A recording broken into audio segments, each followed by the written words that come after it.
Vamos a realizar el día de hoy la segunda mesa de diálogo de la maestría en estudios en psicoanálisis con el tema lo demoníaco y el cine. Vamos a tener dos participaciones el día de hoy y pues vamos a dar unos minutitos para que se conecten un poquito más de personas. Por favor, si les damos unos 2 minutitos más y empezamos la mesa. Gracias a todos por su puntualidad.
Bueno, pues dimos otros 4 minutos más para esperar a los asistentes. Todos están convocados, estudiantes del posgrado de la maestría en estudios en psicoanálisis.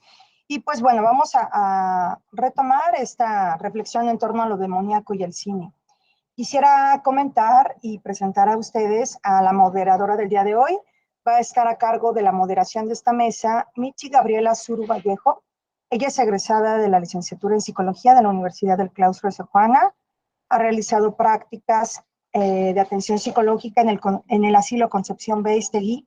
También realizó prácticas de psicología hospitalaria en el Hospital Psiquiátrico Fray Bernardino Álvarez, prácticas de psicología hospitalaria también en el Hospital General de México y trabajo clínico en COAPSI.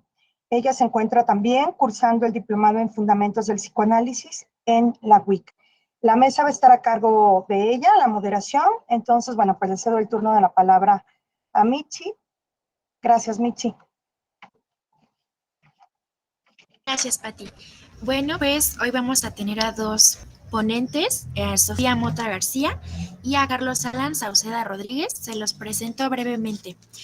Sofía Mota García es oriunda de la Ciudad de México, licenciada en Filosofía por la UNAM a través de la tesis Vías para una ética erótica, cuya premisa pretende explorar la formulación de una ética basada en la pulsión de vida de Freud. Ha participado en el coloquio para la titulación en filosofía con la ponencia titulada Eros versus Thanatos hacia una economía libidinal de la alteridad por parte del Colegio de Filosofía de la UNAM.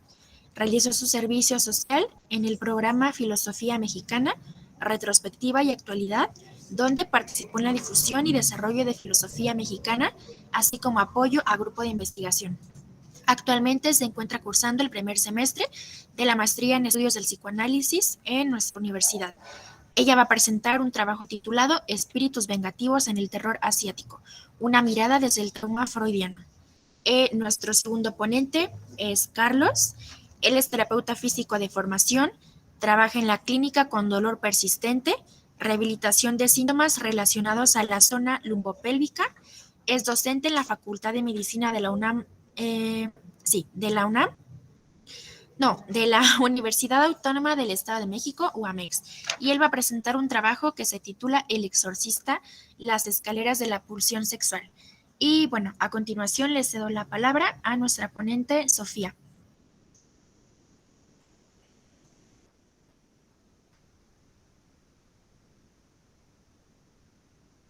¿Se escucha ahí? Sí, se escucha bien, Sofía. Adelante. Sí.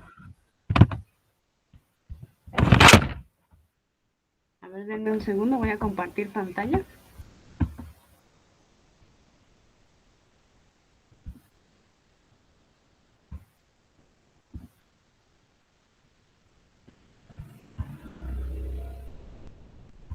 ¿Se ve?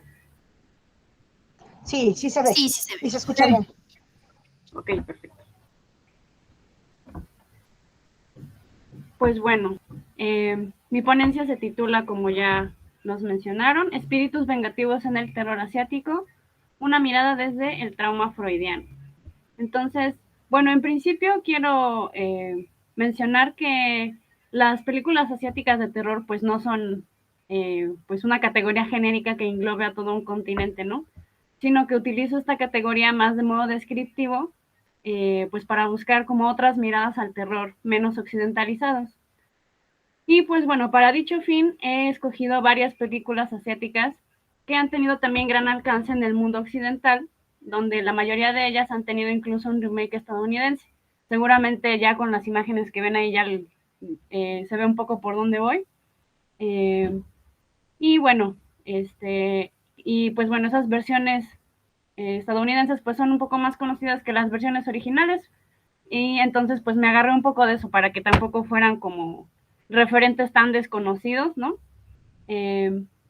Y pues bueno, otras de las que sobre las que voy a hablar no son tan conocidas, pero pues también tienen varios elementos en común. Y pues bueno, muchos de ellos son propios del mismo lenguaje que pues es clásico en el cine de terror.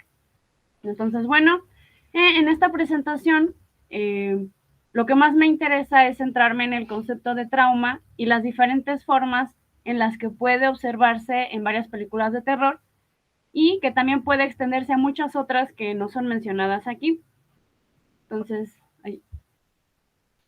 bueno, creo que sí se ve bien desde ahí. En principio, pues bueno, por parte del folclore japonés existe un tipo como de espíritu llamado Onryo, que bueno, les puse aquí pues aquí la imagen, como dibujo antiguo. Y pues bueno, estos espíritus son espíritus vengativos que se generan a partir de personas que fallecen en circunstancias violentas, llenas de sentimientos intensos como rabia e ira, y que no pudieron ser expresados o manifestados en el mundo físico, pues bueno, porque fueron asesinados, y pues bueno, después de la muerte desquitan con quien esté a su alcance. Es decir, o sea, no solamente hacia quien los haya asesinado en primer lugar. Entonces, aunque no todas las películas que voy a mencionar son japonesas, pues la idea de, bueno, esta misma como construcción en torno al espíritu o fantasma vengativo, pues cumple más o menos la misma función. Bueno, el objetivo de este tema, pues es buscar dimensionar a través de los discursos, de los recursos de la ficción, como las maldiciones que, pues bueno, son producidas por sucesos trágicos que presentan este tipo de filmes, y en ese sentido, ¿qué tan profunda puede ser una herida psíquica? Y cómo la marca que deja puede impactar y dotar a los sitios u objetos, principalmente, de los que la maldición se prenda. De una escritura psíquica tan penetrante que no solo implica la repetición incesante de la maldición, sino también de cierta inaccesibilidad a los fenómenos fantasmagóricos o demoníacos. Es decir, aquellos que se topen con la maldición solamente participan en la puesta en escena sangrienta, pero no es posible incidir en el dolor profundo y eterno de los traumas que implica la maldición, salida de aquello que fue indecible, irrepresentable y excesivo para quien en algún momento fue una persona. Es decir, pues bueno, la víctima desde la cual se formó dicha maldición. Y en ese sentido, pues bueno, esto da como resultado que lo maldito, a partir de esos espíritus vengativos, implique una especie de plataforma donde la herida o esa herida psíquica se encarniza. Es como un espacio sin espacio, un tiempo sin tiempo, y pues los espíritus y su venganza se manifiestan como síntoma en el mundo, pero están dados desde lo fantasmagórico. Los espíritus sin cuerpo plasman su herida en sitios concretos malditos. Digo, pues obviamente también se desprende esto de que pues la corporalidad ya no es algo que puedan ejercer, ¿no? Entonces, el objetivo de este análisis es buscar entender desde adentro lo traumático a través de lo que en la ficción parece verse de modo claro y explícito.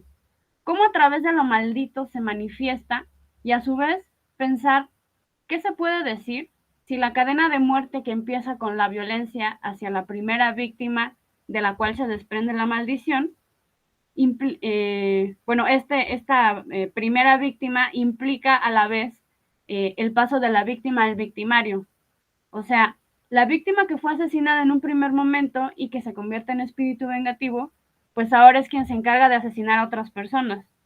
Y previo a eso, pues de qué manera se sitúa la pérdida de las vidas de las primeras víctimas. Entonces, bueno, para contextualizar también un poquito como esta noción de lo traumático, pues bueno, el trauma implica la suspensión del paso del tiempo, el mantenerse fijo en una vivencia del pasado.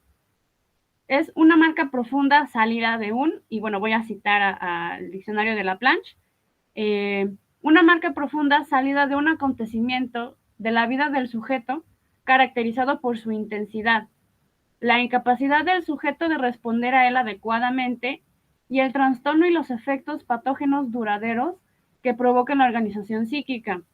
En términos económicos, el traumatismo se caracteriza por un flujo de excitaciones excesivo, en relación con la tolerancia del sujeto y su capacidad de controlar y elaborar psíquicamente dichas excitaciones.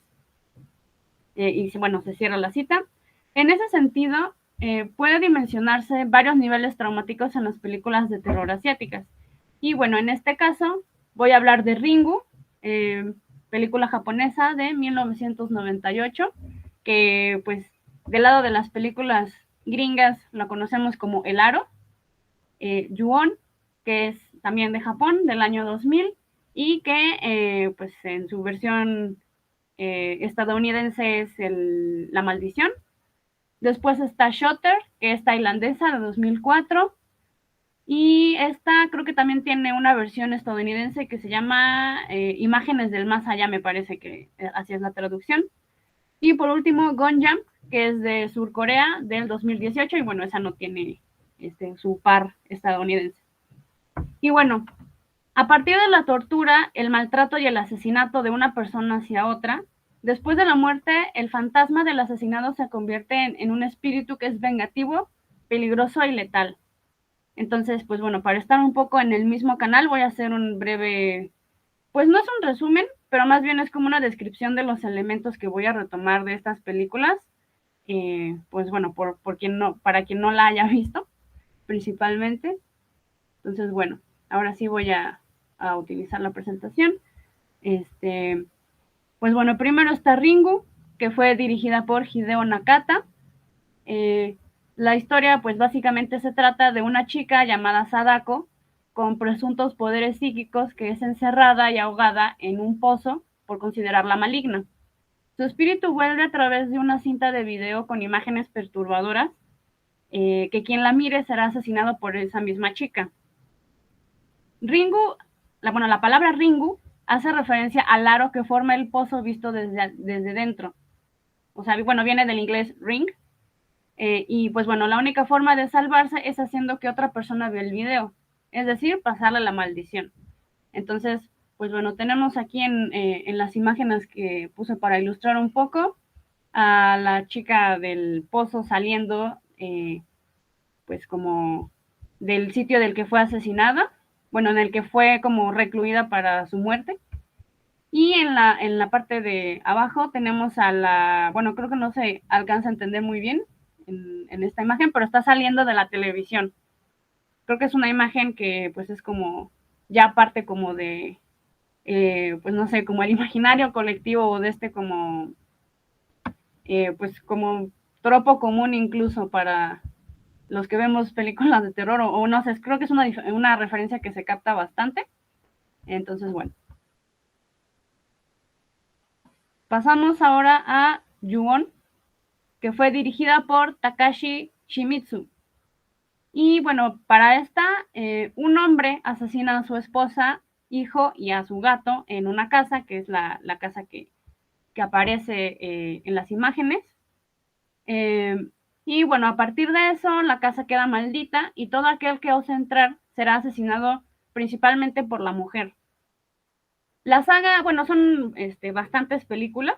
Es toda una saga esta de La Maldición, bueno, igual también en Ringu, pero bueno, en esta saga pues se retrata principalmente diferentes dramas de personas viviendo en esa casa o investigando la desaparición de personas que se relacionaron con la casa.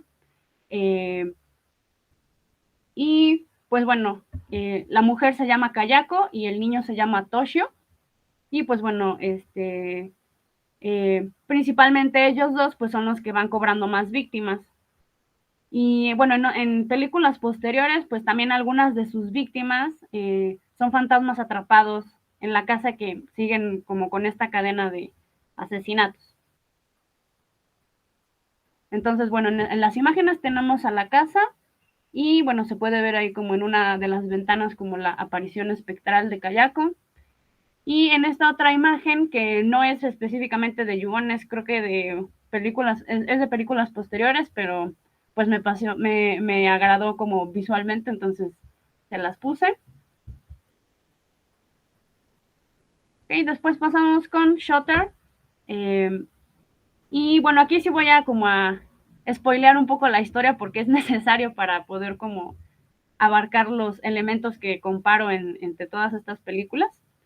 Esta fue dirigida por Bang Pisantanakun y Park Wong-pum.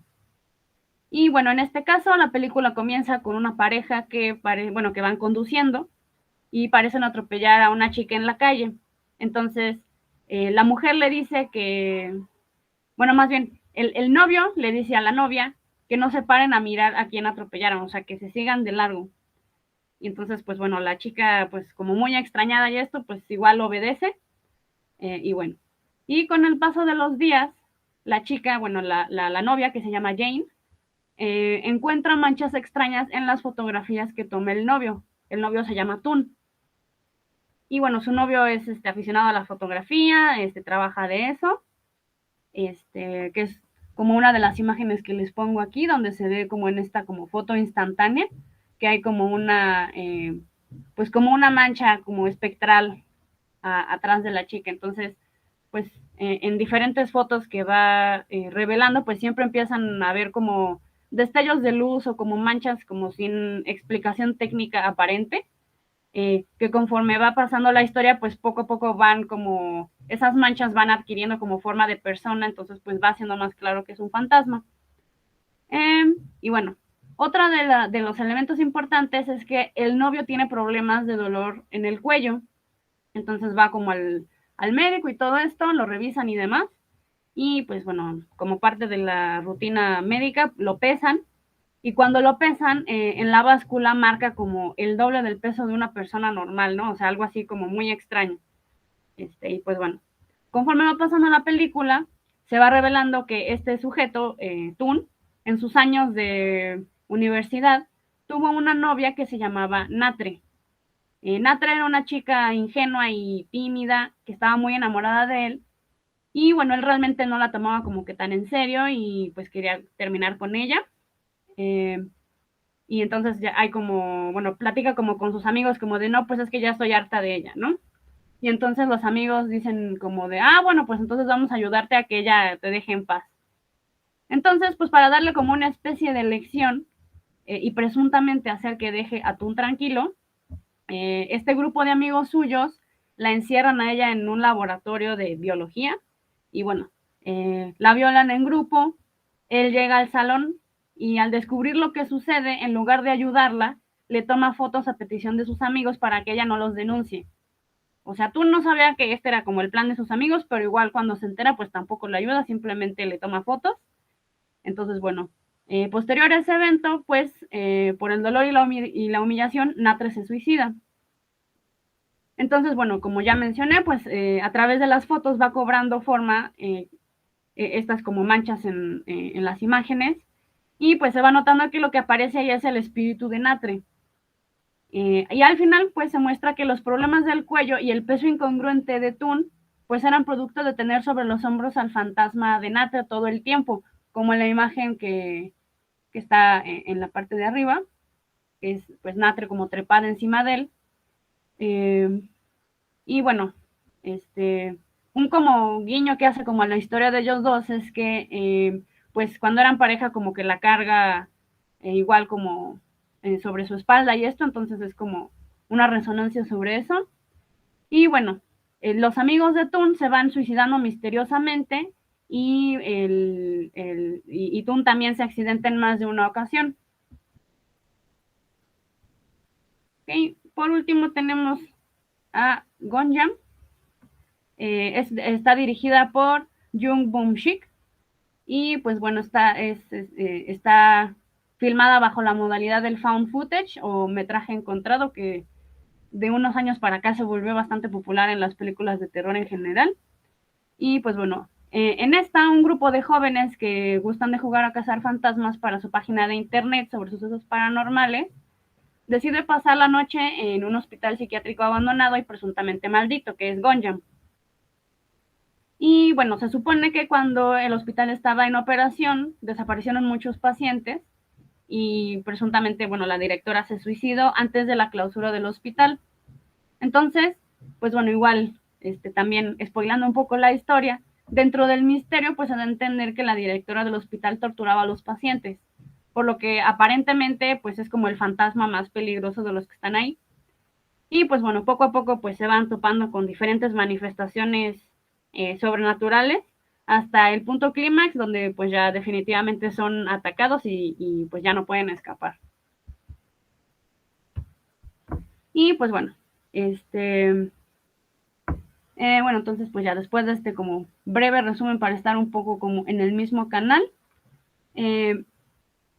pues el trauma puede abordarse en la creación de estos espíritus o de este tipo de espíritus vengativos a partir de sucesos que sobrepasaron a las personas de un modo tal que murieron y que representó un cúmulo de excitación excesivo al que además se le quitó la oportunidad de ser elaborado psíquicamente por la muerte de la persona.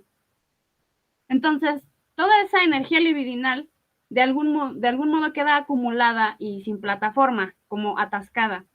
Y bueno, a través de la ficción, el fantasma al perder su cuerpo y su vida, pero no cierta forma de conciencia e inconsciencia, permanece anclado al sitio donde ocurrió el suceso y en su calidad fantasmagórica se mantiene a través del tiempo. Es decir, funciona como un trauma encarnado sin carne, paradójicamente, pero pegado a cierto lugar para reactualizarse a través del tiempo. Entonces, el sustrato al que esa energía se adhiere puede ser la casa donde fue asesinada la persona, como en el caso de Ju-on con Kayako, el hijo y hasta el gato, el pozo maldito de Sadako en Ringu, que a la vez también propaga su maldición a través de la cinta de video, Tun, el hombre que participa en la violación y humillación colectiva a Natre de Shotter y de la que ella se prenda, o el hospital en Gonjam igual como edificio, digamos. De esa forma, parece que a través de la ficción, aún después de la muerte, los traumas como heridas profundas se convierten en lugares o personas malditas que serán el objeto a través del cual las emociones reprimidas de alguna manera serán actuadas. El hecho de que las maldiciones de los espíritus vengativos se crean a partir de traumas que se originaron de diferentes formas de violencia, incluido el asesinato, indican la exteriorización de la hostilidad que proviene del odio hacia el victimario. Es decir, los espíritus como espíritus en principio no se lastiman a sí mismos. O sea, no son fantasmas melancólicos en ese sentido.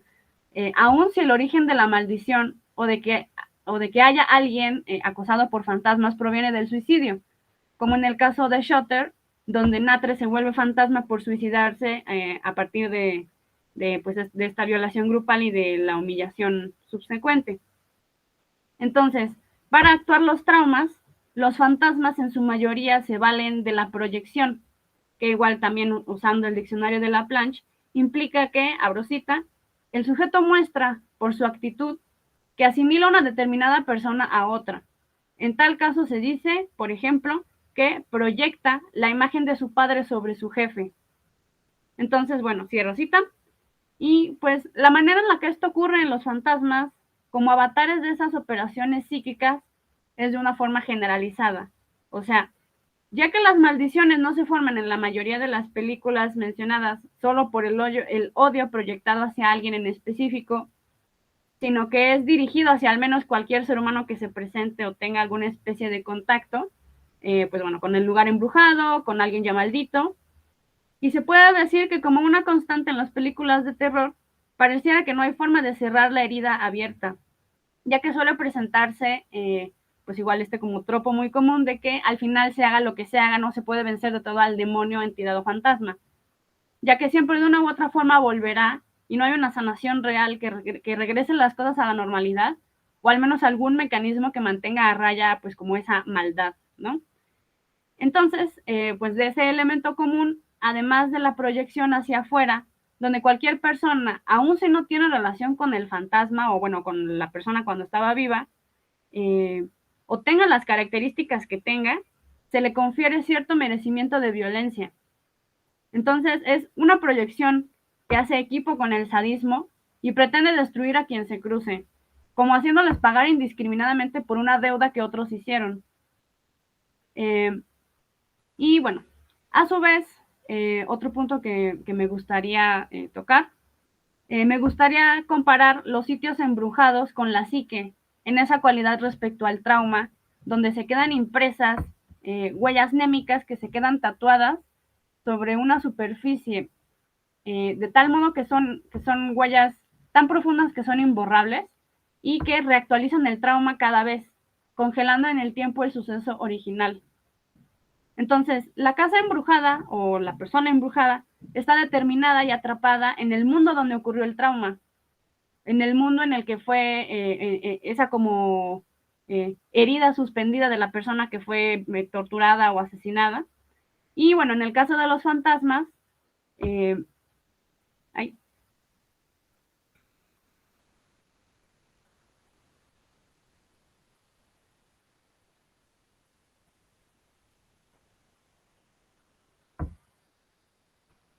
¿se escucha? ¿Sí? Bueno, continúo. Entonces, bueno, sí, les estaba hablando de esto de la casa embrujada.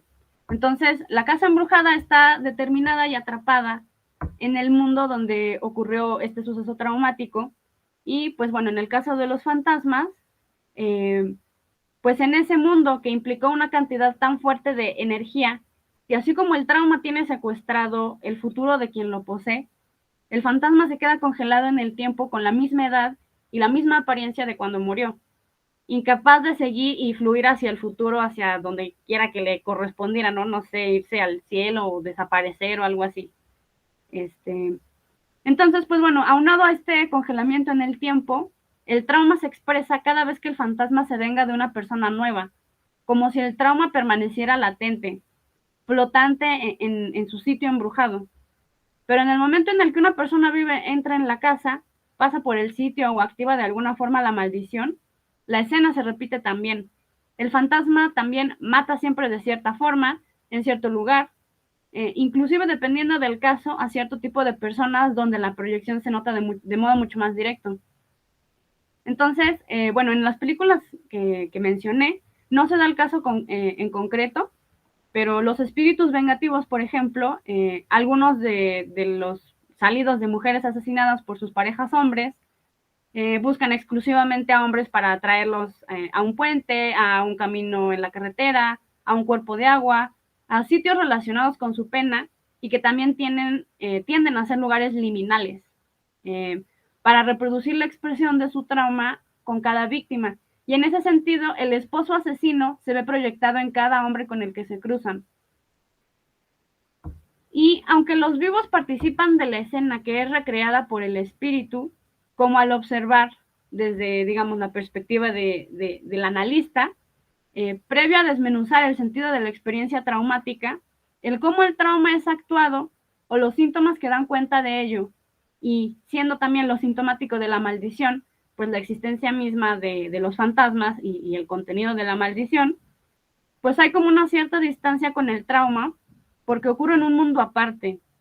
En la realidad psíquica de los analizantes, bueno, o sea, en esta como comparación que estoy haciendo con la psique y las maldiciones, pero también en el mundo de la maldición del que en realidad se es ajeno.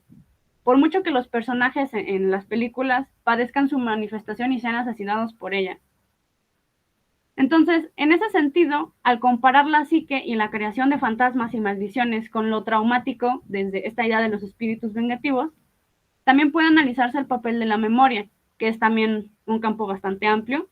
Y pues bueno, la memoria y su relación con el olvido pueden también dar pistas sobre eso que se mantiene sustraído y encapsulado en las maldiciones, ya que pues bueno, el olvido no sería sin la memoria, y en ese sentido hay una parte olvidada o no completamente asumida respecto a los fantasmas, porque los fantasmas finalmente son una especie de eco de cuando las personas estaban vivas.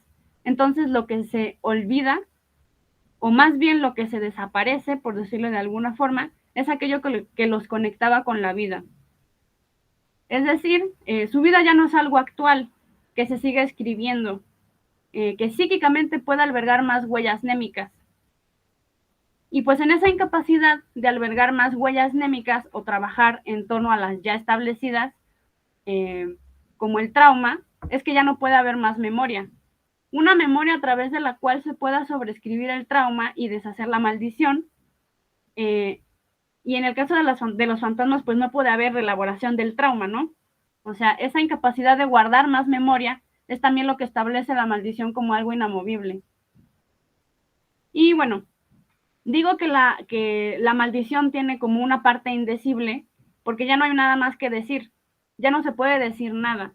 Al ser privados de la vida y de la capacidad de reelaborar, expresar o actuar de otra forma el trauma, el mundo de los muertos y su misterio codifica la experiencia del ahora espíritu vengativo desde sitios que solo desde la ficción nos podemos representar.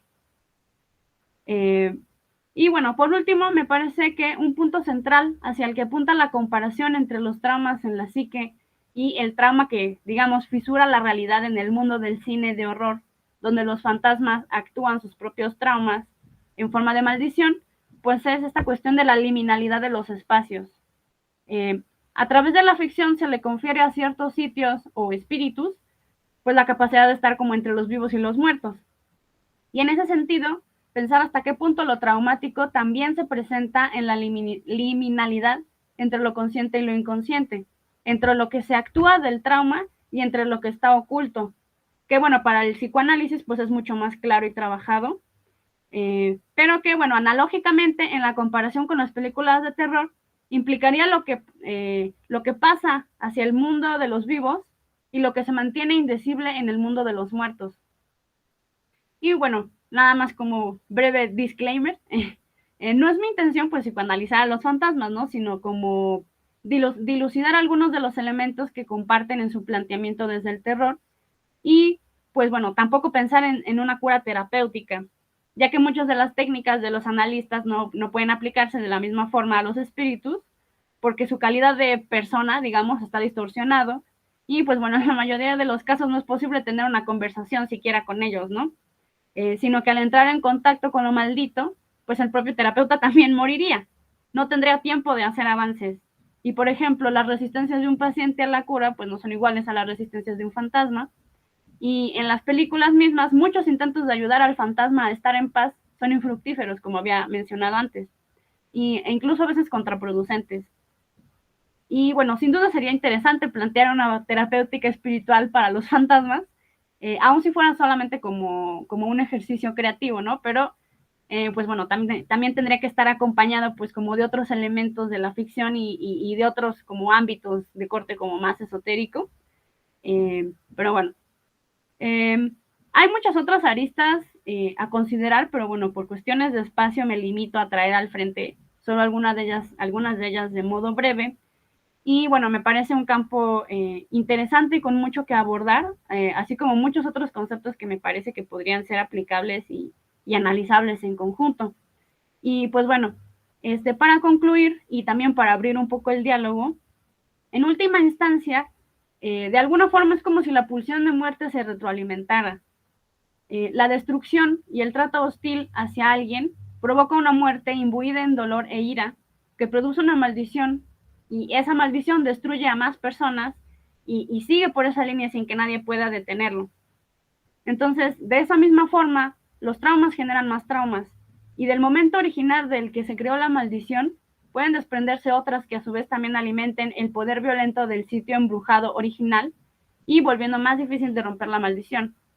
La pulsión de muerte también se nota en esta compulsión a la repetición presente en la fijación con el momento traumático y a su vez con la repetición de la maldición cada vez que es actuada.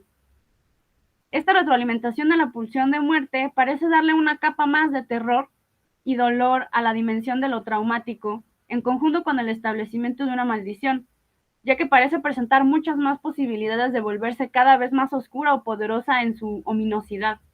Y a diferencia de la psique, donde al menos a través del análisis hay cierta capacidad terapéutica, me parece que desde esta comparación se recrudece el terror que implica la maldición, porque parece que solo puede volverse cada vez más destructiva, como si la grieta entre la realidad de los vivos y los muertos permaneciera abierta para siempre. Y a su vez, también el mismo terror que produce la posibilidad de ser víctima de un espíritu vengativo, tiene la otra cara de implicar fantasmas perpetuamente encerrados en la ira y el dolor. De tal forma que en realidad, detrás de todo el miedo, del miedo que nos produce, pues hay algo profundamente miserable en la existencia tortuosa de una maldición. Y pues bueno, eso sería todo de mi parte. Muchas gracias, Sofía. Estuvo muy interesante cómo trasladaste este concepto del trauma y lo aterrizaste en el plano de la ficción y nos ilustraste cómo es que a veces la víctima se puede convertir en victimario, que me parece que ya en el plano de lo humano, sin sonar un poco simplista o establecer relaciones de causalidad, se puede hablar de que infancias marcadas por historias de violencia en el que se interiorizan todas estas huellas, a veces pueden generar sujetos que en modo de defensa proyecten esa agresividad hacia afuera, porque en su momento fueron experiencias difíciles de metabolizar. Entonces, muchas gracias y cedo la palabra a Carlos. Vamos a dejar las dudas para el final. Entonces, por ahora le cedemos la palabra a Carlos. ¿Qué tal? Buenas tardes a todas, todos. Espero que se encuentren muy bien. Voy a compartir una pequeña presentación. Bueno, creo que ya estoy compartiendo la pantalla. Bueno, para yo el día de hoy traer la... creo que no. Ay, no sé. Con la tecnología. Para la plática que traigo el día de hoy, precisamente voy a exponer la película muy famosa, El Exorcista, y voy a dar en la presentación escenas y vamos a utilizar recursos cinematográficos. No sé si ya se está compartiendo. No, todavía no Parece que se ya, ve. ¿verdad?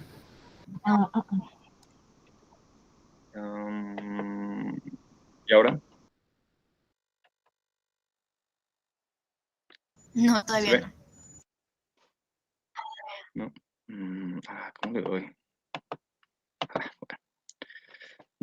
Bueno. No, ¿verdad? Creo que dejé de compartir. A ver. Voy a apagar Se me escucha, ¿verdad? No sé si ya estoy compartiendo. Digo, aquí estoy teniendo aquí un pequeño detalle. Ya. Ahí está. Listo, ¿verdad? ¿Se ve la presentación? No, si quieres envíamela o a Iraíz, a cualquiera de las dos para que te apoyemos, porque no se ve tu presentación. No. Ok. Detener. A ver. Bueno, más último intento. A ver. ¿Qué hago? Para presentar ahora. Una ventana. Creo que es aquí más bien. Listo, ya. Ya vi dónde era. Ok, ahora sí se ve, ¿no?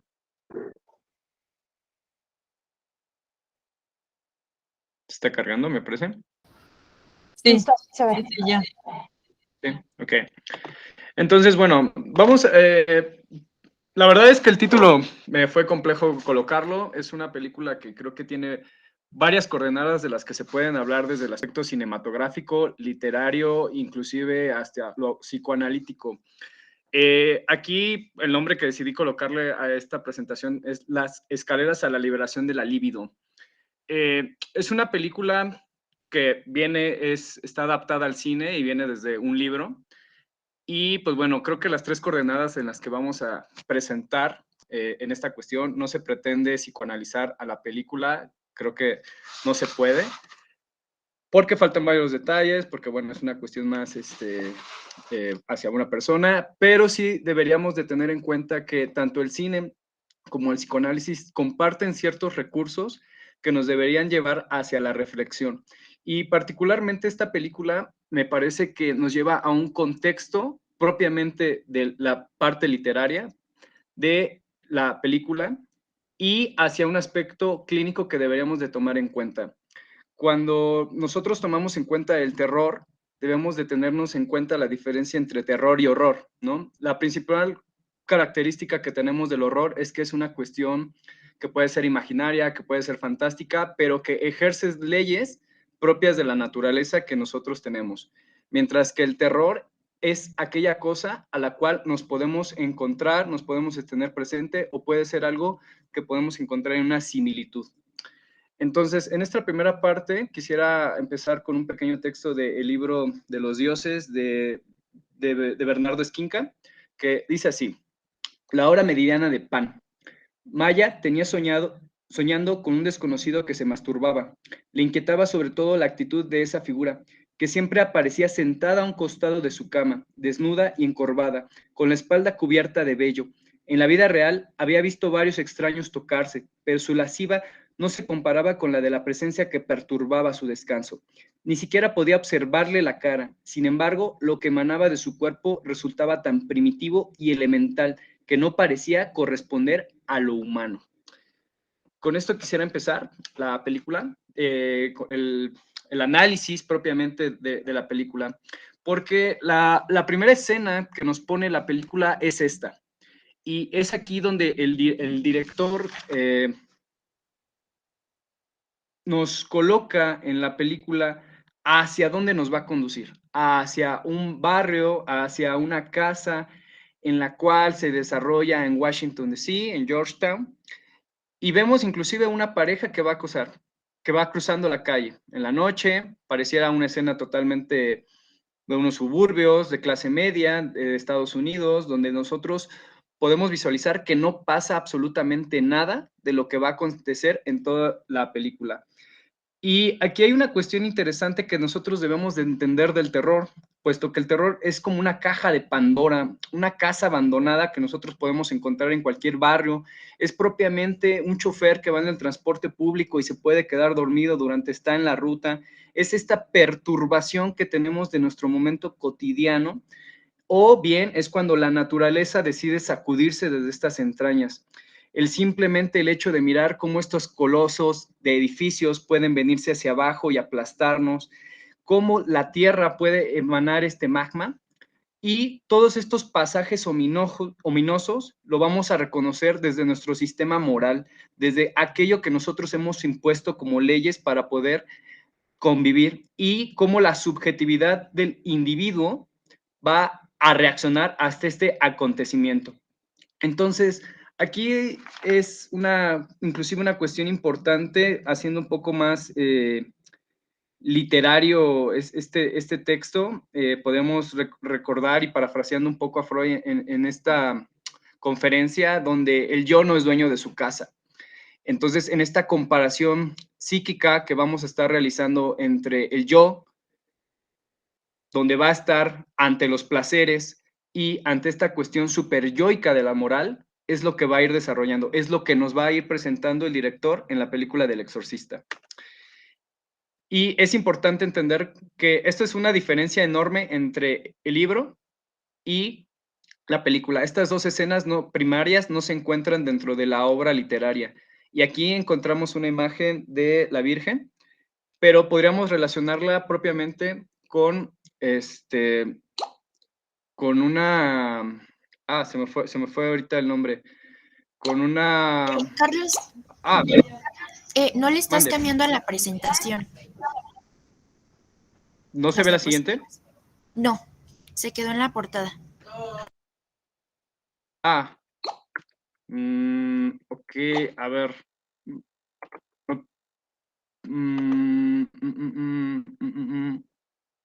Ya, ahí ya se ve, gracias. Ahí se ve. Ok, lo voy a hacer más grande. Yo creo que así puedo irlo cambiando.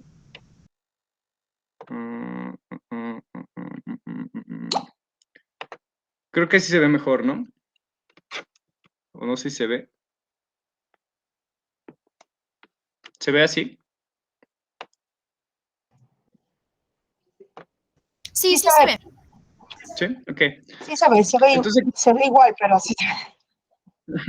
ok, Es que este sería una piedad. Mande, perdón. Que creo que ibas a presionar el icono de presentar la pantalla completa, ¿no? Sí, Creo que no, presionaste el otro. okay. Pero creo que sí lo voy a dejar para que se pueda ir cambiando. Entonces, bueno, aquí esta imagen la podemos estar comparando con la piedad que se encuentra en el Vaticano de Miguel Ángel. Pero, ¿qué nos dice esta película? O sea, ¿qué quiere transmitir el director? Principalmente lo que vamos a encontrar aquí es precisamente, si recordamos la piedad de Miguel Ángel, es la imagen de la Virgen, cómo sostiene el cuerpo muerto de Jesucristo. Entonces nos está presentando una imagen divina, o sea, nos va a hablar de las cuestiones que son divinas, de las cuestiones que van a ser sacras, de las cuestiones que van a ser no tocadas, y podemos encontrar aquí al tabú. Nada más me voy a regresar un poco a una imagen anterior que me parece que no se vio, que era esta inicial, para que se pueda apreciar de lo primero que estaba mencionando. Y en esta parte de lo que quiero que se visualice, bueno, era la imagen, la casa, como estábamos haciendo esa comparación psíquica entre la casa del yo y a lo que vamos a estar viendo, ¿no? Lo que puede caer ante la tentación del placer y las cuestiones morales. Porque en la película va a estar constantemente esta lucha entre lo que no se dice, que es el placer, y que es caer ante estas cuestiones del deseo y encontrar el deseo satisfecho, y el autocastigo, el cómo las cuestiones superyoicas pueden ejercer una violencia hacia el yo. Ahorita vamos a ir desarrollando, como dije, no vamos a psicoanalizar a la película, pero sí vamos a retomar estos conceptos psicoanalíticos hacia la película. Entonces, bueno, tenemos la piedad, como lo habíamos mencionado, Y me remonto a esto. Esto ya lo vamos a encontrar propiamente en el libro. Después, William Peter Blatty nos manda a Irak, donde vamos a encontrar a nuestro primer personaje, el padre Merry, el cual ahorita vamos a hablar un poco del personaje. Y el padre Merry está en una excavación y encuentra a un demonio. Dentro de la película no se va a mencionar nunca el nombre de este demonio, pero sí se va a mencionar dentro del libro constantemente. Pero me quiero detener en esta imagen porque esto es un recurso cinematográfico muy interesante. La persona viendo a la cámara, rompiendo la cuarta barrera, diciéndonos, aquí va a pasar algo. En la película vamos a encontrar constantemente dos elementos, el elemento del aire y el elemento de las escaleras. En esta parte vamos a encontrar constantemente el elemento del aire, que es el primero.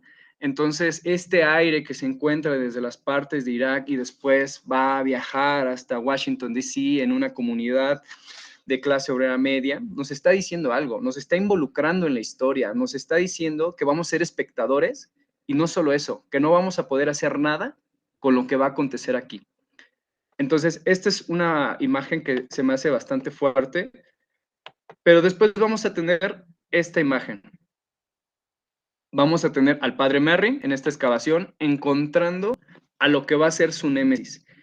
Y aquí me voy a ir saltando como partes, no voy a hacer crónica a la película, pero qué interesante que la película se llame El Exorcista, y el que es el exorcista solo se encuentra en los primeros 15 minutos y casi en los últimos 30 minutos de la película, de casi 2 horas que dura, 2 horas 15 ya la versión extendida.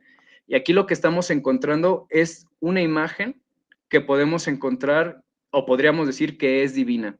Y de aquí el primer texto que leí, estamos encontrando el demonio Pazuzu. Es un demonio de la era mesopotámica, donde podríamos encontrar que son las primeras vestigios de las sociedades antiguas, que más que un demonio lo consideraron una deidad. Y es curioso que el elemento más presente es el aire y él es un demonio encontrado al aire. Y podemos ver que los dioses antiguos, cuando una cultura sometía a otra, los dioses antiguos eran convertidos a demonios, porque se reprimía y se encontraba esta represión de que esos demonios que encontraban una cuestión hacia los placeres, hacia las cuestiones naturales, tenían que ser olvidadas u omitidas por los nuevos dioses, por las nuevas leyes que se iban implementando. Entonces, no solo Pazuzu era un dios encargado del aire, era un dios hacia la fertilidad, era un dios hacia la procreación.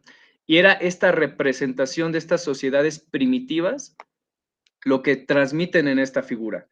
Entonces, que el padre Merry, un representante de las instituciones cristianas y católicas en esta película, lo esté encontrando, en sus creencias vamos a encontrar que está encontrando a su enemigo. Está diciéndonos el director que él va a emprender una lucha final contra algo que el ser humano siempre se ha cuestionado, que es el mal. Y entonces nos llevaría a esta siguiente escena, que se me hace interesante. Normalmente casi todos los que llegan a ver El Exorcista pueden decir, no me gusta porque no me gusta espantarme, no me gusta lo demoníaco, voy a soñar feo. Pero esta película nos dice, esta escena nos dice mucho, nos está diciendo que no es una película propiamente de terror, nos está citando que es una película de vaqueros, es una película de western, es una película donde vamos a encontrar a la persona luchando contra sus propios demonios y creencias. Y vamos a darnos cuenta que esta escena nos está diciendo el director que va a haber diferentes instituciones que se van a ir luchando contra lo que va a ser sus propias creencias. Y es bastante interesante ir cuestionando y ir teniendo presente esto, porque esto va a ser el final de la película. Y esto va a ser el final de cómo vamos a encontrar a otros personajes y cómo van a tener esta resiliencia, esta cuestión de finalizar o resignificar un trauma que no es explícito ni en la obra literaria ni en la película, pero si vamos haciendo la conjunción de todo lo que no se dice en la obra, podemos encontrar realmente lo que ocurre.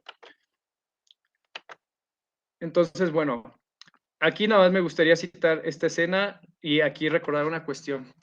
El terror cumple una función importante conservadora. porque a lo largo de la historia, digo, realmente podemos relacionar que el terror es como este pequeño orgasmo que nosotros podemos estar en contacto para acercarnos a la muerte, para prepararnos hacia lo que es el terror, a lo que es el miedo. Podemos estar analizando cuestiones de la angustia, pero también tenemos ciertos cuestionamientos filosóficos trascendentes que puede tener el humano. Entonces, en esta parte, el personaje que interpreta al padre Merrin es Max von Sydow, que sale en el séptimo sello de Andrés Ickman, no sé pronunciarlo, sueco, perdón, disculpen. Y en esta parte es curioso, porque en El Exorcista sale como el padre, el exorcista, el que va a liberar a la personaje Regan, interpretada por Linda Blair. Pero aquí podemos ver a un cruzado que está luchando y alargando estas cuestiones contra la muerte. Una partida de ajedrez que de entrada ya está perdida, que de entrada ya sabe que va a terminar. Esta película, si mal no recuerdo, es del 57, pero es curioso que todos estos aspectos góticos y medievales que contiene la película se van a llevar hacia El Exorcista, tomando otra vez estos elementos góticos, estos elementos medievales, porque inclusive dentro de la película del Exorcista vamos a encontrar que en la práctica, y lo vamos a mencionar otra vez más adelante, para curar a la protagonista se intercede con un exorcismo, que lo relacionan a una práctica chamánica. Entonces, podemos ver que en el terror, desde tiempos inmemorables, se relacionan a estas cuestiones fantasmagóricas, terroríficas, hacia los miedos que puede tener y cómo la persona los puede ir simbolizando. Es curioso porque los primeros cuentos que podemos tener de terror, como puede ser las cuestiones de Drácula, las cuestiones de Frankenstein, van hablando de ciertos aspectos naturales. Los zombies, ¿no? Los muertos vivientes, que es el único ente que hasta la fecha sigue causando terror, nos hablan de aspectos sociológicos del momento. Entonces, en este aspecto vamos a encontrar en estos contextos históricos la parte de la muerte, qué ocurre después de la muerte, cómo podemos alargar de la muerte. Pero aquí en El Exorcista no es particularmente de la muerte de lo que se habla. Entonces, ¿de qué es de lo que nos habla la película? Entonces, después de que tenemos todas estas escenas del padre Merrin, vamos a encontrar a Christian McNeil, que es la madre de Regan, interpretada por Ila Brainstone. Y es curioso que lo que encontramos en la primera escena, aquí voy a ir narrando un poco, está llena de spoilers, disculpen, es ruidos que vienen desde el ático, se despierta y encuentran que esos ruidos vienen desde el cuarto de Regan. Y como mencioné hace rato, un elemento interesantísimo siempre va a ser el viento. Entonces, vamos a ver que en primera escena va a estar Regan y después va a estar esta ventana abierta. Entonces, como si se tratase de un amante que entra por la noche y sale, estamos viendo que hay un pequeño detalle sutil. Si nosotros, vamos a decir, pudiéramos tener toda esta cadena de significantes y los vamos desmenuzando, ¿qué pueden ser esos ruidos? Estos ruidos, bueno, si nos vamos como una película de terror, podríamos decir que empiezan a ser los fantasmas, los demonios que entran, pero también podría ser una cuestión. Regan es una niña de 12 años, entonces recordemos, como se menciona, que a esta edad latente empiezan otra vez las pulsiones hacia la libido. Entonces podríamos estar deduciendo que tal vez el acto que está realizando Regan es un acto masturbatorio. ¿Por qué? Porque la encontramos descubierta, la podríamos encontrar con calor. Y recordemos que en este cuarto, precisamente donde se desarrolla casi toda la historia, empieza después a ser un cuarto frío. Encontramos una Regan descubierta, dormida, con ruidos. Y es curioso porque aquí hay otro recurso cinematográfico, lo que no vemos, pero sí escuchamos. Y no sabemos, y es una cuestión importante que tal vez desde la subjetividad de la persona, cómo despierta esta sexualidad. En las cuestiones de los adolescentes podemos encontrar que cuando les empiezan a crecer las áreas como el vello púbico, como los senos, se empiezan a tapar. Se empieza a hacer algo que no les gusta, que empiezan a tener ciertas observaciones. Entonces, este es un recurso cinematográfico que nos empieza a hablar de la adolescencia, cómo puede ser percibida y aquí vamos a encontrar más elementos de los cuales nos van a conducir a otras partes. A esto habría que comprender que la madre de Regan, Chris, es actriz, se acaba de divorciar y precisamente está rodando una película con Burke Dennis, interpretado por Jack McCrowan. Y es curioso, nunca nos dicen de qué es la película. Solo sabemos que hay una manifestación en una universidad y que ella entra para protestar y se pare esa manifestación porque hay gente que todavía quiere ir a la escuela.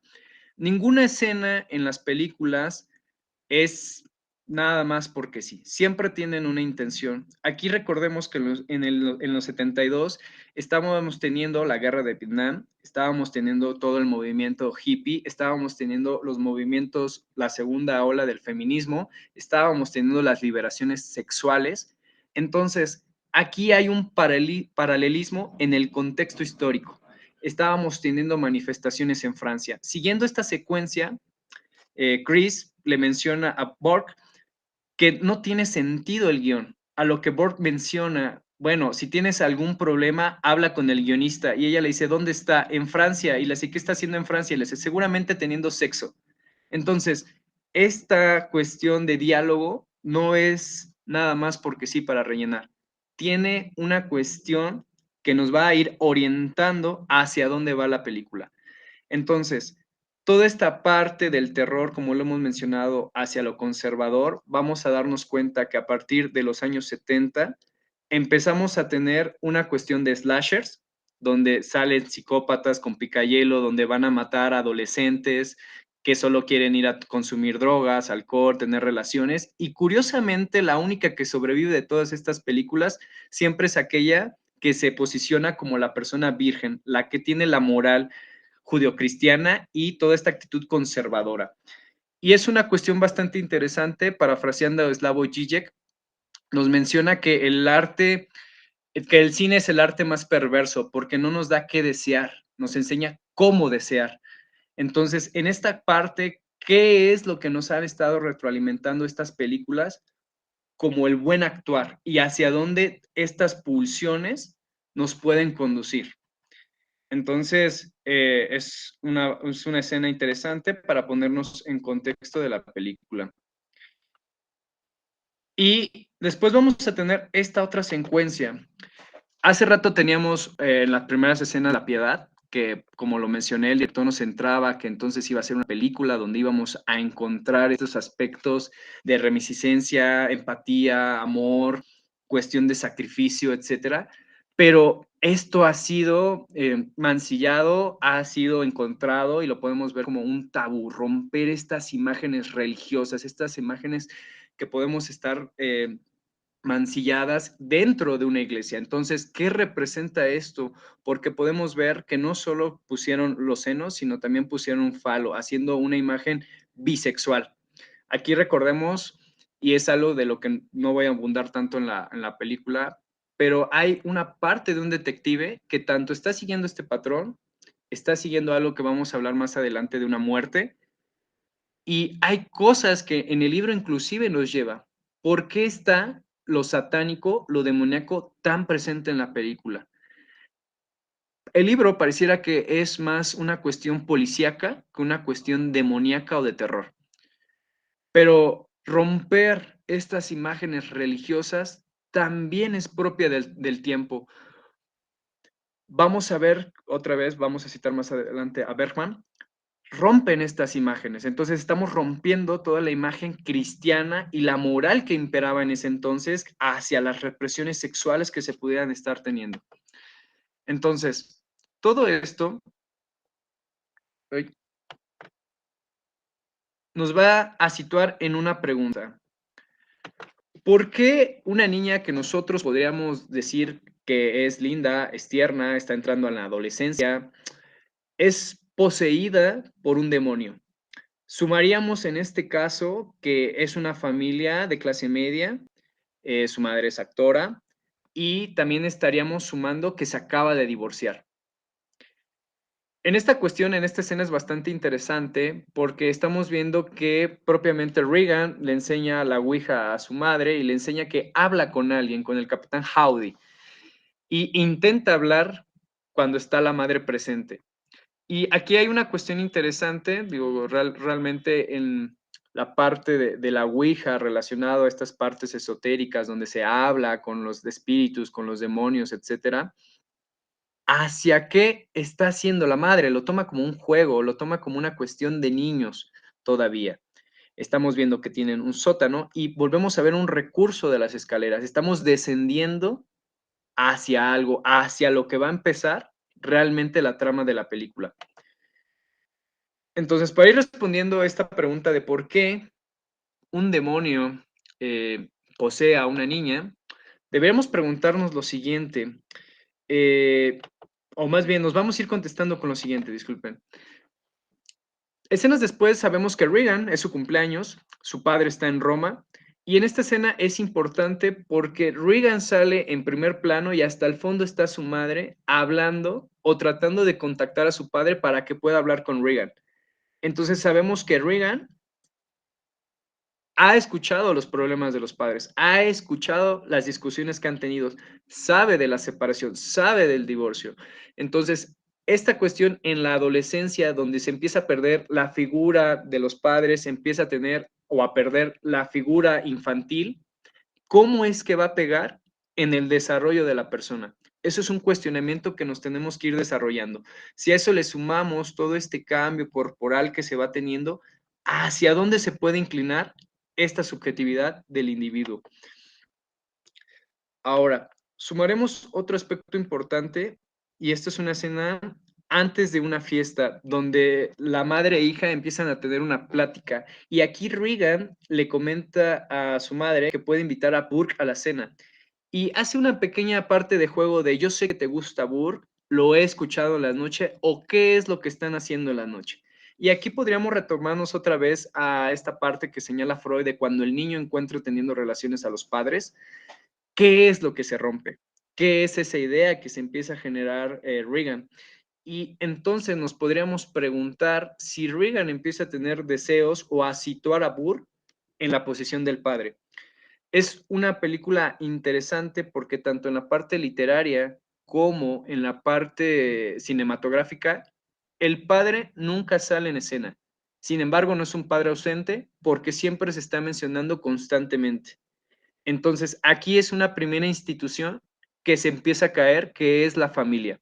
La familia empieza a fallar a lo que es el desarrollo del sujeto para su crecimiento personal, individual, etcétera. Ahora, después vamos a tener una fiesta y esta es una escena que tiene cuestiones muy sutiles. Aquí está Burke Denning y aquí habría que resaltar varias cosas porque van a ser importantes después entenderlas en el trama o en el desarrollo y lo que tendríamos que estar prestando atención en la clínica psicoanalítica. Vamos a tener a Burke Denning y hay una escena donde Carl, el mayordomo, empieza a servir y Burke se acerca y le empieza a dar comentarios de que es un nazi, de que si desarrolló con Goebbels. A otros invitados les va a decir que encuentra un vello púbico en su vaso. Y recordemos, y como lo mencionamos hace rato, ninguna cuestión está porque sí. Siempre va a tener una cuestión no implícita dentro del trama de la película. Y es aquí cuando Chris MacNeil lo carga, le dice que su carro está afuera y se puede retirar. Y él hace esta especie como de que quiere mencionar algo, no lo dice y se va. Aquí lo único que ella dice, bueno, me parece más que está alcoholizado y se van la escena siguiente a hablar, a cantar con el paye Dwyer en el piano. Pero es en esa escena donde nos quiero que lo detengamos porque vamos a encontrar en esto a Regan bajando del cuarto y haciendo una frase bastante interesante. En español dice, en el cielo se pudrirán, pero en inglés la traducción sería, allá arriba morirás. Y orina. Aquí lo que estamos viendo, si tuviéramos la imagen anterior, ella estaría viendo a los invitados. Sin embargo, como no vemos a los invitados, realmente no sabemos qué es lo que estamos viendo. Aquí es donde esta película es una película sublime porque con esta imagen nos está explicando muchas cosas. nos está enseñando a Regan perdida, atónita, sin saber qué es lo que está pasando. Y después vamos a tener que Regan orina. Esta pérdida de su zona genital no controlada, una incontinencia causada ¿por qué? Por un trauma, por un miedo, por la posesión en sí misma. Esto empieza a ser un enigma. Y es aquí donde la madre se preocupa y vamos a tener la siguiente cuestión. Lo va a llevar hacia la siguiente institución o hacia el siguiente comportamiento que nosotros deberíamos estarnos preguntando, que va a ser la parte médica. Regan va a empezar a ser una niña hipersexual, una niña violenta, una niña distraída, una niña que va a empezar a tener actitudes no sociables. Y los médicos en esta parte de la nosología van a intentar buscar la causa orgánica que la condiciona.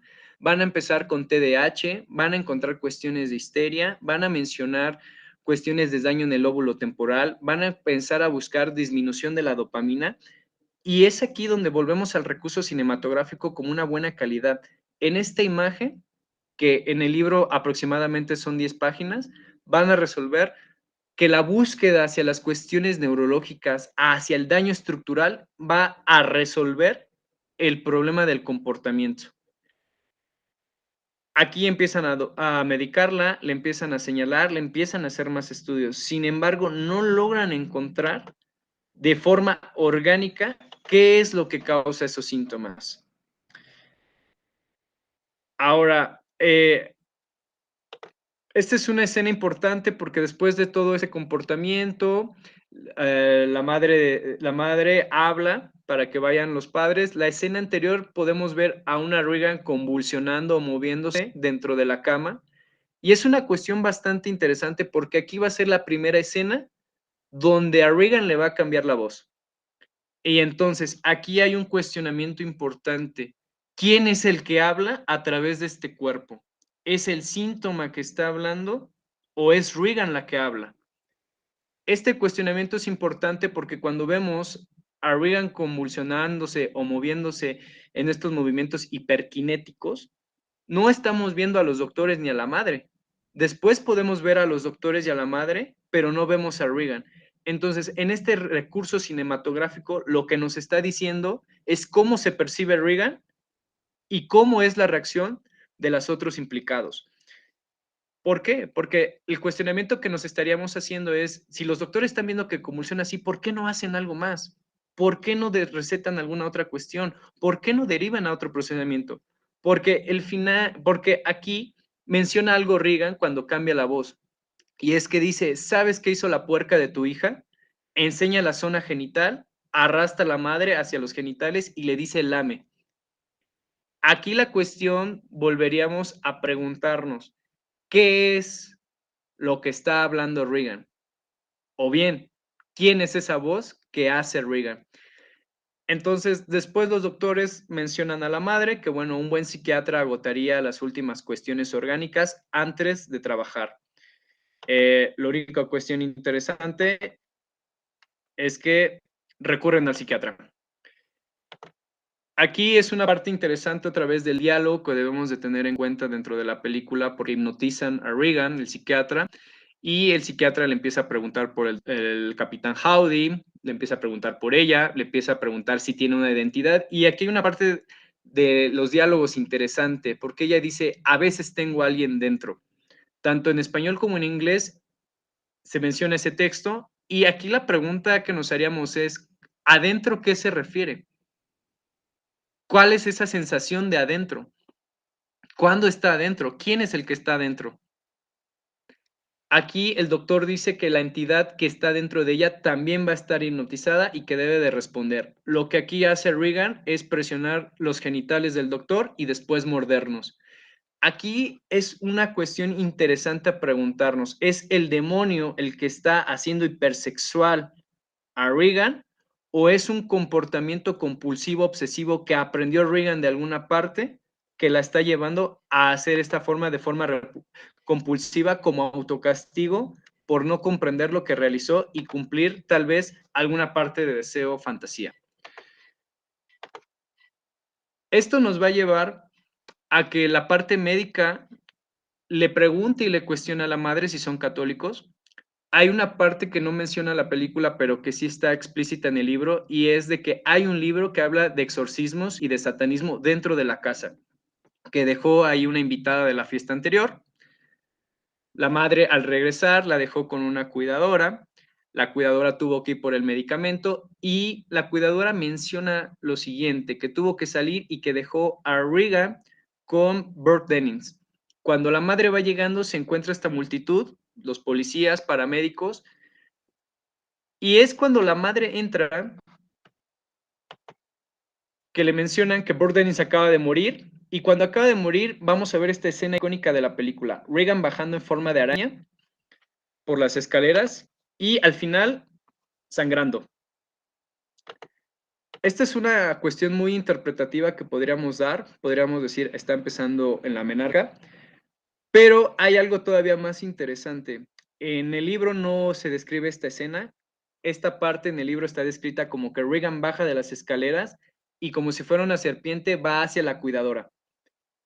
¿Qué nos podría estar diciendo? Regan está diciendo que la cuidadora le entregó a alguien que tal vez abusó de esta persona.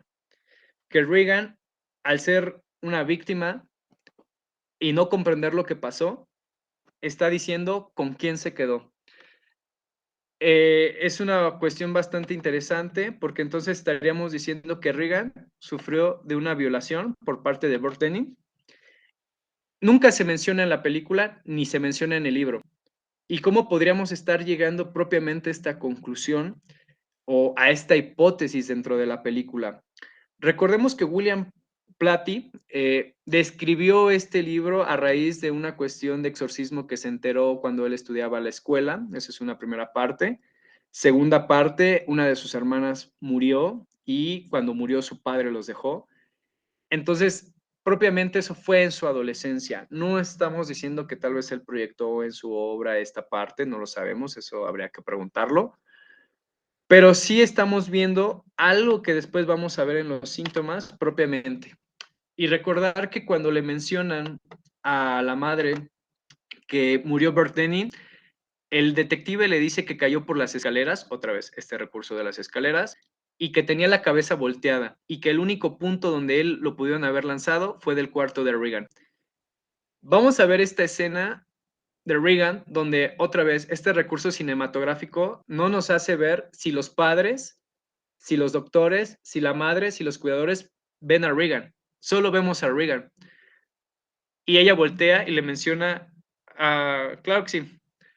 Regan solo menciona esta cuestión propiamente de que si sabe lo que hizo la puerca de su hija. Entonces, para ir cerrando, para no alargarme más las cuestiones, me gustaría cerrar con esta parte de la escena masturbatoria. ¿Por qué la escena masturbatoria? Porque recordemos que en esa misma escena donde está anteriormente, tiene un crucifijo y dice que Jesús se fornique. Entonces, podríamos entenderla que en el tiempo en el que transcurre, hay otra película que se llama Gritos y Susurros, donde también ocurre una escena masturbatoria, y podríamos decir que es un poco más fuerte que la del exorcista.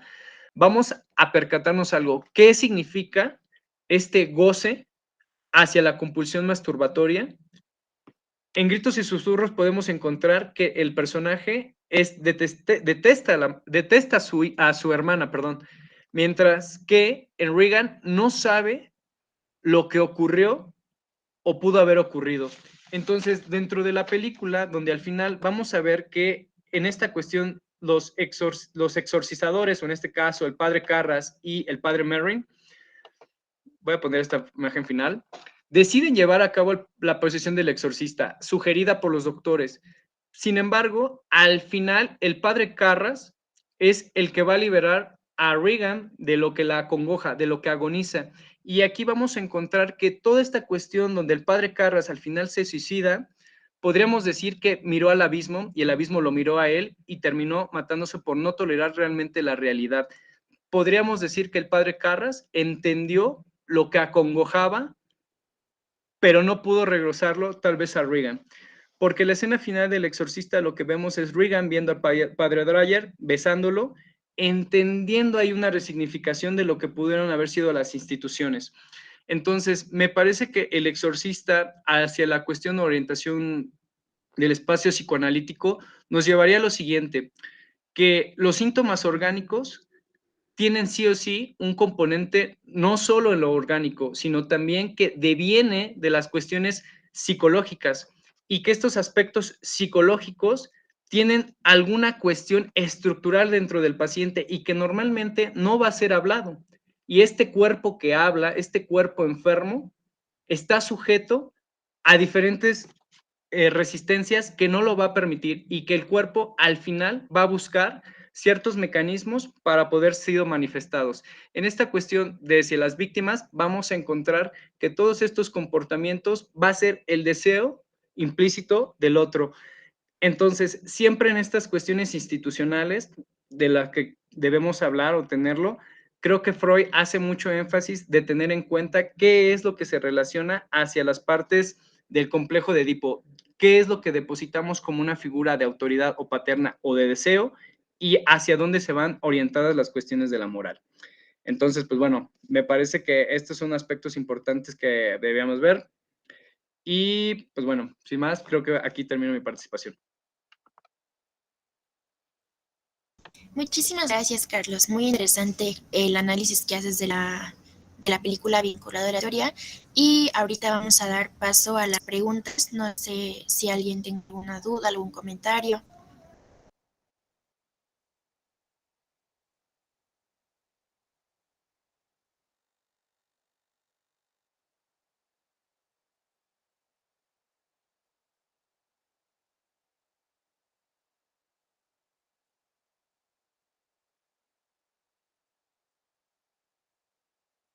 Adelante, Sofía.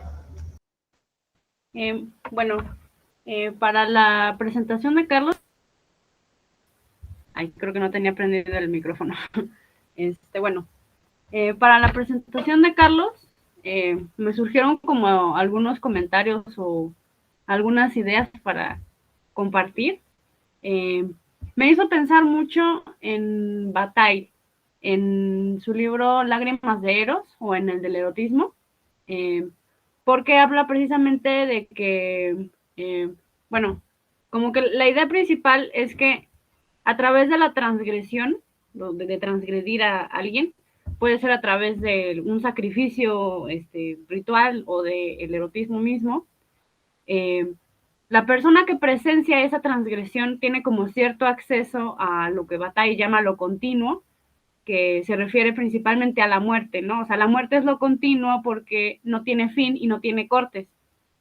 Entonces, bueno, a través de la transgresión se tiene la experiencia de ese presenciar lo continuo, que sería la muerte. Y bueno, en ese sentido, creo que como que colinda mucho como con tu análisis sobre la película, porque digamos que para que bueno, también una anotación extra es que Bataille también lo piensa todo como en un sentido religioso. No religioso así como estrictamente católico, ¿no? Sino como religioso en este sentido como de lo sagrado. Y pues de alguna manera también habla de que para que algo sea sagrado implica que tiene que haber esa tentación a la transgresión. Y pues bueno, entonces creo que también podemos como pensarlo desde el psicoanálisis, pues por ejemplo, en torno a esta ciudad sobre el tabú, ¿no? Y ese como lugar social que tiene esa transgresión.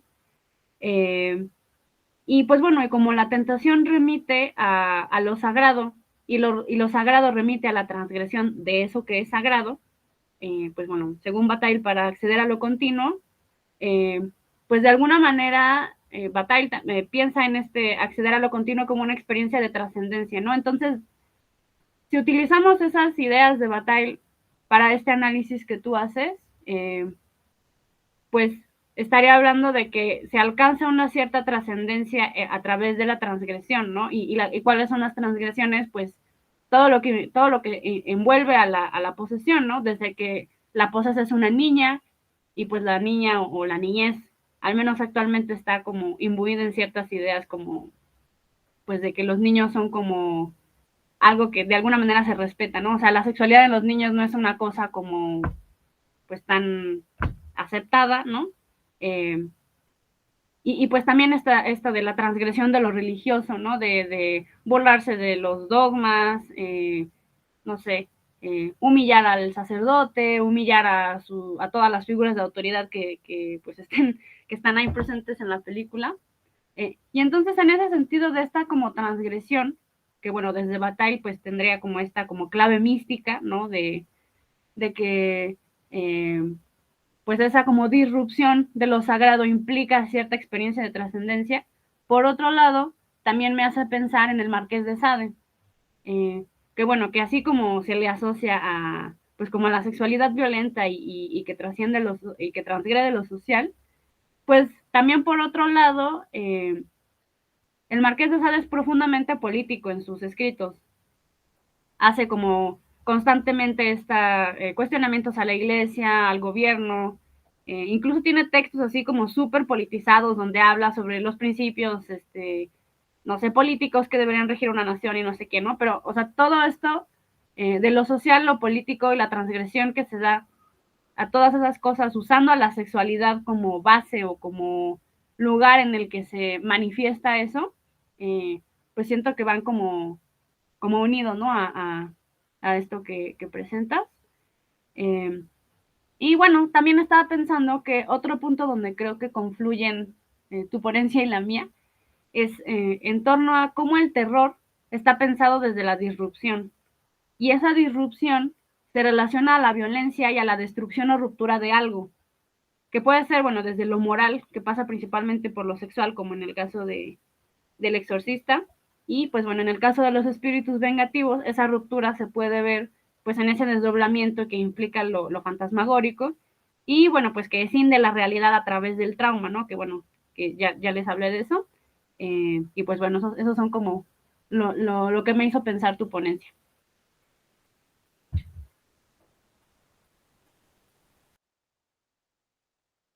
Gracias, Sofía. ¿Alguien más tiene alguna duda o comentario? Sí, Carlos. Claro, aquí encontrando como que estas conexiones de tu ponencia, Sofi, la verdad es que se me hace bastante interesante. Ahorita olvidé el nombre de la segunda película que mencionaste, sí, de la segunda, que es donde tiene el fantasma siempre cargándolo en los hombros, porque es una cuestión bastante interesante cómo el personaje va con doctores y va con quiroprácticos y se atiende. Entonces, me parece que es otra vez esta cuestión de lo corporal, cómo lo percibimos, de la enfermedad o los procesos sintomatológicos como una cuestión netamente orgánica, cuando realmente en esta expresión, ¿no? La casa del yo, o sea, ¿dónde habita el yo? ¿Qué es este cuerpo? O sea, a final de cuentas, lo que se dice y no se dice, porque en esta parte de las películas constantemente, podríamos decir, hay esta parte de represión, de decir a ciertas cosas, censurar otras, no mencionarlas, meterlas como un olvido. Y es al final de las películas de terror que creo que nos debemos de quedar con esta enseñanza hacia la parte de la clínica psicoanalítica. ¿Qué esconde detrás de este fantasma? ¿No? O sea, mencionando esto que mencionas de las películas de fantasmas. ¿Qué es el fantasma? Cuando atravesamos este fantasma, ¿qué es el deseo que está detrás de esto? Y me hizo preguntar, me hizo hacer este planteamiento tu ponencia, ¿no? Pero ¿qué es en el fondo ese oscuro objeto del deseo? Sino el deseo mismo. ¿Qué está detrás de estas cuestiones de los fantasmas que no podemos atravesar? Al final el terror nos menciona de una forma violenta el cómo obtenerlo, ¿no? De cómo conseguir este deseo y cómo las cuestiones de deseo satisfechas nos pueden llevar también a una destrucción porque realmente tal vez no deseamos lo que deseamos. Entendiendo que el deseo, me parece que en todas las películas de terror, precisamente es eso, que no es algo natural, que alguien más nos enseña a desear. Entonces, en este camino, complacer ese deseo también nos puede llevar a un aniquilamiento. Ahora sí, como este mito de Edipo, que se saca los ojos y vivir como un mendigo por haber satisfecho estas cuestiones y darse cuenta hacia dónde estaban dirigidas estas partes. Y una cuestión todavía más interesante que me llevó mucho tu plática y me estaba cuestionando cuando escuchaba, era qué esconden estos fantasmas que se imponen en la clínica. ¿Qué es lo que dice el paciente que siempre está pegado y que se mantiene al margen o adherido? Y que a veces en la parte orgánica se presenta, pero no es lo orgánico lo que debemos buscarlo en la solución, sino pareciera que en estas, como lo mencionaste, huellas némicas, queda algún vestigio. Entonces, creo que eso me hizo pensar mucho la ponencia hacia la parte de la clínica, hacia la parte de los síntomas y cómo la cuestión orgánica que dividimos cuerpo y mente queda siempre en ese tratamiento hacia los pacientes, cuando realmente deberíamos de integrarlo como un todo y romper esta barrera de división hacia los síntomas. Yo creo que es algo que quisiera aportar y que me dejó mucho pensando la ponencia que diste.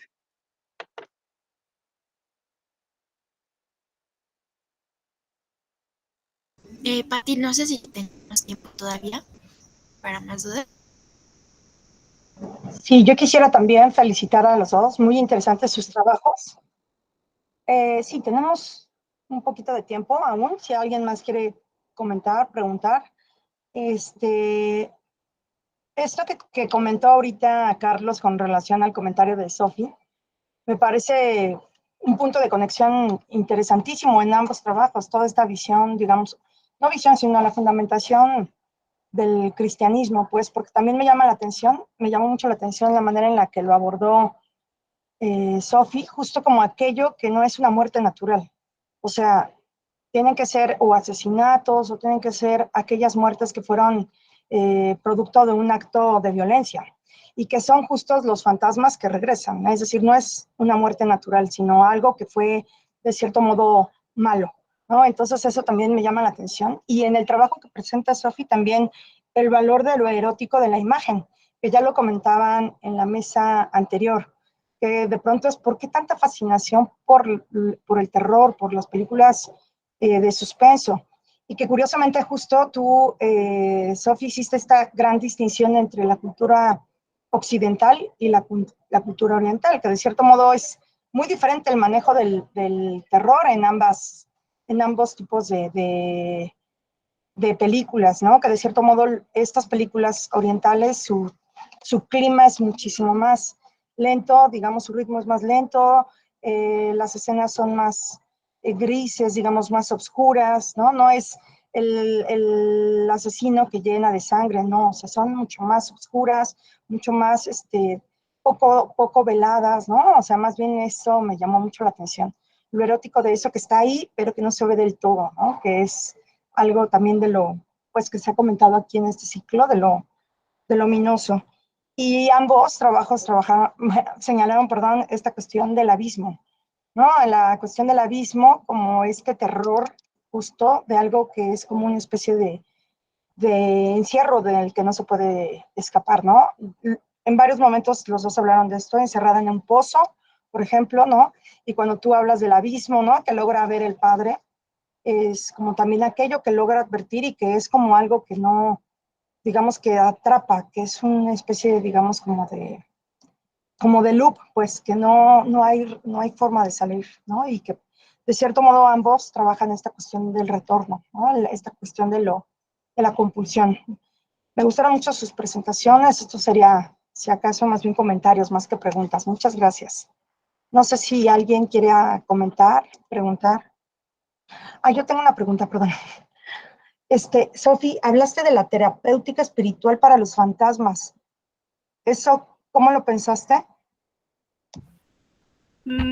Pues bueno, o sea, es como, obviamente en esta comparación entre el trauma, digamos, en las personas, en los analizantes de la vida real, Ya. y pues obviamente como o sea, hacer un ejercicio parecido en los fantasmas, pues obviamente es como, o sea, está muy loco de pensar incluso, ¿no? O sea, como, ¿cómo voy a terapiar al fantasma, ¿no?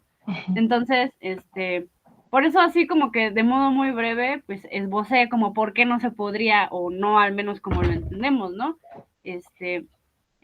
Mencioné, por ejemplo, que pues si imaginemos que hay, bueno, que un poco en las películas más o menos se hace, ¿no? Que va en las películas occidentales, pues como el sacerdote católico, ¿no? O el, ¿cómo se llaman? Como los monjes, no sé, de religiones más orientales, ¿no? A bendecir el lugar o no sé qué, o los medium, o no sé, como estas figuras que tratan de hacer como ese, como puente entre lo humano y lo fantasmal o lo demoníaco.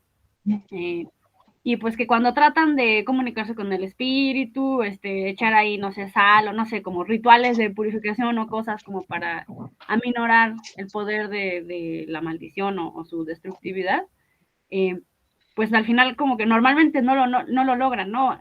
Hacen enojar más al fantasma y entonces el fantasma los mata, o parece que como que sí se calmó la cosa, pero al final de la película te dan ese como vistazo de que o se va a volver a repetir la maldición o regresó el fantasma, no sé, o sea, como este tipo de cosas que pues muestran eso, ¿no? Que no es que no es tan fácil aplacar una maldición, ¿no? Entonces, pues obviamente en ese sentido, eso nos habla de que, pues, sí, obviamente si un psicoanalista, ¿no? Fuera como a ver, fantasma, ¿qué pasó, no? Pues seguramente ni siquiera podría hacer eso, ¿no? O sea, porque para el fantasma el psicoanalista es cualquier persona, entonces, pues si mata al vecino chismoso por meterse a la casa, ¿por qué no mataría al psicoanalista, no? Entonces, pues desde el principio hay como una imposibilidad en ese sentido, ¿no? O sea, ni siquiera podría acercarse el psicoanalista, y aunque supongamos que sí pudiera hacerlo, pues entonces, ¿qué pasaría, no? Porque, o sea, un fantasma ni siquiera es como una persona, o al menos, digamos, no tiene las mismas topologías que una persona normal, ¿no? O sea, claramente no tiene un super yo como en relación a lo social, ¿no? O sea, está como, o sea, es como un persona que no es persona. Entonces ni siquiera puedes como acceder a él o a sus instancias o hablar como con ciertas instancias del fantasma porque ni siquiera están como presentadas de la misma forma, ¿no? O incluso a nivel racional, ¿no? O sea, también parece que hay una parte pues por ejemplo, como los espíritus vengativos, donde pues no es racional, ¿no? Simplemente es como una cosa compulsiva y relativamente mecánica que se repite y se hace y pues el fantasma no se está preguntando si voy a matar o no a no sé quién, ¿no? Solo va y lo hace. Entonces, pues bueno, creo que sería muy difícil, o sea, es como un ejercicio creativo interesante, pero pues yo creo que sí tendríamos como que usar elementos de la ficción, ¿no? Tal vez, no sé, pues que le echaran un poco más de ganas pues a estas figuras como los mediums o no sé, los brujos, los sacerdotes, o sea, estas como figuras que tienen como cierto conocimiento o acceso al o manejo de lo oculto, y pues mezclarlo como con psicoanálisis, ¿no? O sea, que en lugar de ir a echar sal ya para que se caiga el fantasma, pues no sé, a lo mejor como, no sé, estudiar más como las circunstancias de su muerte, establecer un contacto como mucho más preciso, no sé, algo así. Y bueno, eso es lo que se me ocurre. Muchas gracias, Sofi. Gracias. Ya está por aquí Toño, que no para de trabajar, andaba ya en Vizcaínas en una práctica de los estudiantes. No sé si quieres agregar algo, Toño. Pues solamente mis disculpas por no estar el día de hoy, o no haber estado, más bien, el día de hoy acompañándoles, pero estuve leyendo lo que enviaste, Carlos, lo que envió también Sofi, entonces, muy interesante en muchos aspectos. Creo que hay muchos puntos ahí medulares que podríamos seguir discutiendo, pero pues igual me hubiera encantado escucharles directamente. Seguramente lo haré porque pues este video pues estará también en nuestro canal de YouTube, que les invitamos a que se den una vuelta por allá. Y pues nada, agradecer a Pati, que muchas gracias Pati, muchas gracias también que estuvo aquí Mitzi, está Iraís, a Denita, que la veo desde aquí y desde aquí, ¿no? Que bueno, finalmente nos ayudan a seguir con este espacio, y a todos quienes nos acompañan pues en esta travesía que bueno, pues vamos ya prácticamente en la en la penúltima entrega. Queda una pendiente que es el 1 de noviembre. Justo creo que con toda la intención de que se continúe con este tema de terror demoníaco y el cine. Muchas gracias.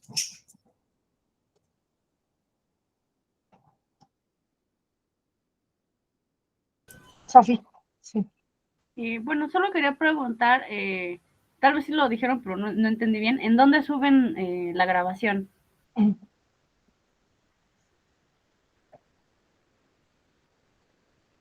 Ustedes disculparán, es que me dio calor. Tenemos un canal en YouTube por parte de la revista de Diotima. Como saben, tenemos este espacio donde todas, todos pueden participar. Les voy a dejar la liga para que lo conozcan. Y y en este canal subimos, o hemos tratado de subir todo lo que se ha realizado durante el periodo de confinamiento, y ahora que pues tenemos esta oportunidad de mantener un doble acercamiento desde la virtualidad e incluso desde la cuestión presencial, ¿no? Entonces, aquí les dejo el canal para que lo puedan buscar. Finalmente, todos bueno, la mayoría de los eventos que hemos tenido que se han grabado, pues se encontrarán dentro de este espacio.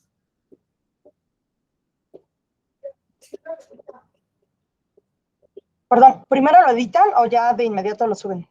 Primero se edita, ¿no? Primero se edita, sí. Primero se edita y después se sube. Sí, para que en el transcurso de las 2 próximas semanas, si lo quieren revisar, estará ya editado. Ajá, exacto. Pues muchas gracias también a Michi Suru, que condujo esta mesa. Muchas gracias por la moderación. Muchas gracias, Carlos. Muy interesante tu trabajo, muy interesante, Sofi. Y pues bueno, no sé si alguien quiere comentar algo, aportar algo.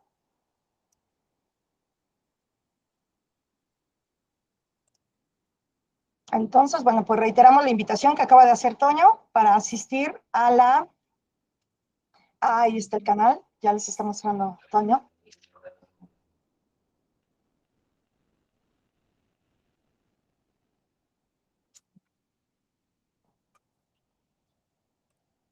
Evidentemente todavía hacen falta algunos videos, pero a la brevedad pues los haremos llegar. Pues los esperamos entonces el próximo 1 de noviembre en el contexto justo del Día de Muertos. Los esperamos a las 3:30 de la tarde por los medios presenciales o híbridos, ¿verdad? Entonces, bueno, pues que tengan todos muy buena tarde. Muchas gracias a todos, a todas, a todos. Nos vemos en la última mesa de diálogo de la maestría en estudios en psicoanálisis. Muchas gracias. Gracias, hasta luego. Gracias, Sofi. Les mandamos sus constancias vía correo electrónico. Muchas gracias. Sí, gracias, bye.